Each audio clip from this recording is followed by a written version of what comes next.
Bienvenue sur la chaîne. Hier, le ministre Gérald Darmanin a lâché une bombe. Interdire l'argent liquide. Oui, vous avez bien entendu. Plus de billets, plus de pièces. Alors, est-ce qu'on va tous devenir esclaves d'une monnaie numérique contrôlée? Pas si vite. Aujourd'hui, on vous explique comment s'adapter pour garder le contrôle. Dans cette vidéo très importante, on va explorer 7 solutions pour que le gouvernement renonce à son projet, et pour vous préparer. Si vous appliquez ces solutions et que vous partagez cette vidéo pour informer les autres, nous aurons une longueur d'avance et leur projet devient impossible à réaliser. La 6e solution va vous surprendre et faire la différence. 1. Le retour du troc. Produire sa propre monnaie. Première idée. Revenir aux bases avec le troc. Si l'argent liquide disparaît, on peut échanger des biens physiques. Par exemple, produire de la nourriture, légumes, œufs, miel, ou des objets artisanaux. Pourquoi? Parce que ces biens auront toujours une valeur universelle. Imaginez, vous troquez un panier de légumes contre un service ou un objet. C'est simple, local, et ça échappe au contrôle numérique.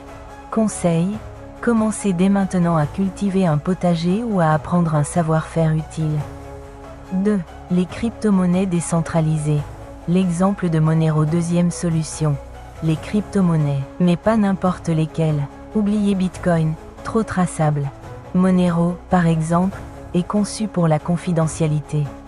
Avec un portefeuille numérique décentralisé comme Cake Wallet par exemple, vous gardez le contrôle total. Pas de banque, pas de gouvernement dans vos transactions. Attention, il faut s'y former. Sécurisez vos clés privées et apprenez à utiliser ces outils dès maintenant, avant que les régulations ne se durcissent. 3. Les métaux précieux.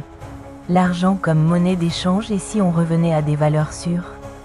Les pièces en argent métal, par exemple.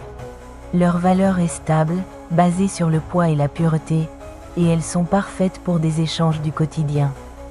Une pièce d'argent peut valoir l'équivalent d'un plein d'essence ou d'un bon repas.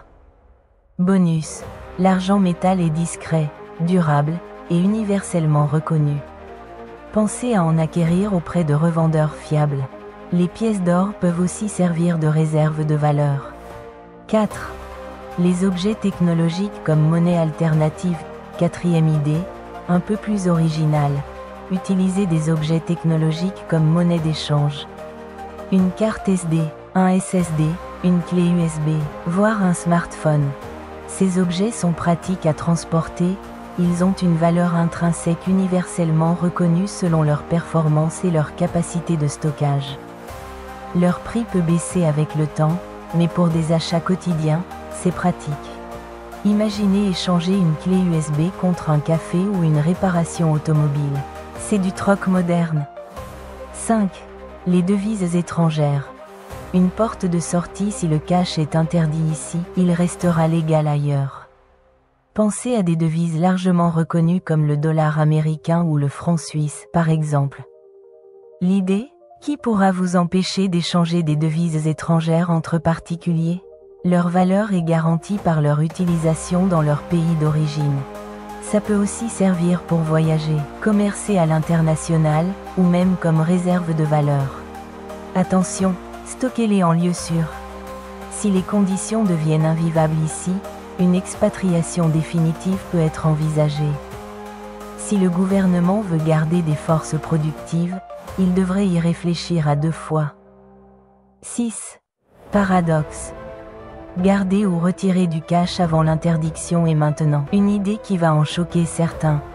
Gardez votre argent liquide. Oui, vous avez bien entendu. Gardez votre cash même si on nous dit qu'il va disparaître. Pourquoi? Une interdiction va créer de la rareté. Les billets et pièces deviendront des objets de collection. Leur valeur pourrait s'envoler, décorrélée de la monnaie numérique. Alors, retirez un max de cash. Mettez-le de côté, et utilisez-le stratégiquement avec des personnes de confiance. C'est un pari sur l'avenir.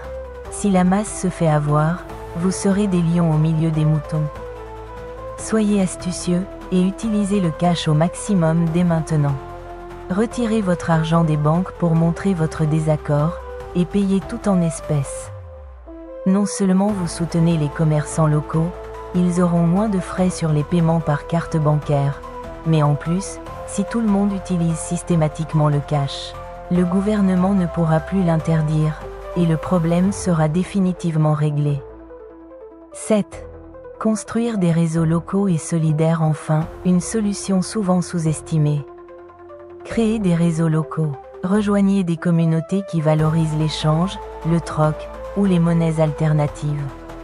Parlez avec vos voisins, vos amis, des artisans. Si tout devient numérique, ces réseaux seront votre filet de sécurité. Organisez des marchés locaux, partagez des compétences. Même rendez service gratuitement et recevez en retour. La force, c'est la communauté. Pourquoi agir maintenant? Sans cash, chaque transaction est traçable, chaque centime est suivi. Ça pose des questions de liberté, de vie privée, et même de résilience en cas de panne technologique. Si on attend que l'interdiction soit officielle, il sera trop tard. Les monnaies numériques centralisées, comme un euro numérique, pourraient limiter votre liberté. Chaque achat tracé. Des restrictions possibles sur ce que vous pouvez acheter. En vous préparant dès maintenant, troc, crypto, métaux précieux, réseaux locaux, vous reprenez le contrôle. C'est une question de résilience et de survie, pas de rébellion. Alors, qu'en pensez-vous? Est-ce qu'on doit accepter la fin du cash sans broncher, ou se préparer avec ses alternatives? Dites-le en commentaire, partagez vos idées, et si vous voulez en savoir plus sur une de ces solutions, faites-le savoir. Abonnez-vous, activez la cloche, et partagez cette vidéo pour qu'on soit plus nombreux à réfléchir ensemble. Vous voulez garder le cash, utilisez-le. Et n'oubliez pas, restez libre.